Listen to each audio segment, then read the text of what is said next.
Hello, my name is Lawson Stankiewicz, and today I'm going to be doing the podcast segment for Porter's Five Forces. Now, essentially, what these are is they're characteristics of an industry environment that have the greatest impact on the performance of the firms in that industry.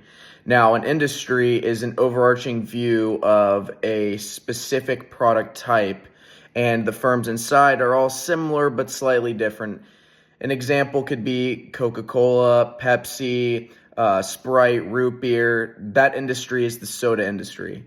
Now, you're not analyzing the five factors that we're going to go over today for each specific firm. The way you want to look at it is via the actual industry itself.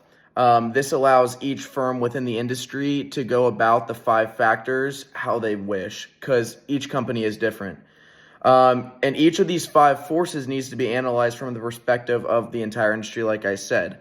Now, when you're looking at these five forces that we're about to go over, you need to identify them as either strong, moderate, or weak in terms of how they may affect the business. Now, the first one we're going to go over is the threat of new entrants. Now, this means anybody coming into the industry that may take a customer base from a supplier. Now, you need to have high barriers for the entry to keep the threat low. You have to identify the strength of each barrier, essentially helping you in the way of not allowing other companies and smaller businesses to come in as easily. So that's the first one. The supplier bargaining power is going to be our second one. Now, what this is suppliers sell product to an industry, and majority of the time, suppliers won't sell directly to the buyers. There's always going to be that middleman. Now, to assess supplier bargaining, you must identify the most important suppliers. You'll look at the number of suppliers compared to the number of firms that are actually in the industry. And then that'll take us to the next one. We're going to talk about buyer bargaining. Similar to supplier bargaining, you must consider the most important buyers. Consumers are not important. Consumers do not matter. They play such a small role. You really just want to look at the buyers and the relationship between buyers and suppliers.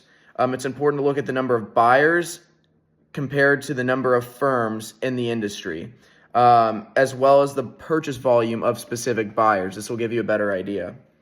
Now, another force that we're going to go over is the threat of substitutes. Substitutes refers to other items that are sold outside of an industry but can be chosen in place of a specific industry. An example I can give is, since we talked about sodas and Pepsi and Coke and all of them, if a customer were to go into a store and buy something that is a substitute, it would be something similar but not exactly the same. So it could be, an example could be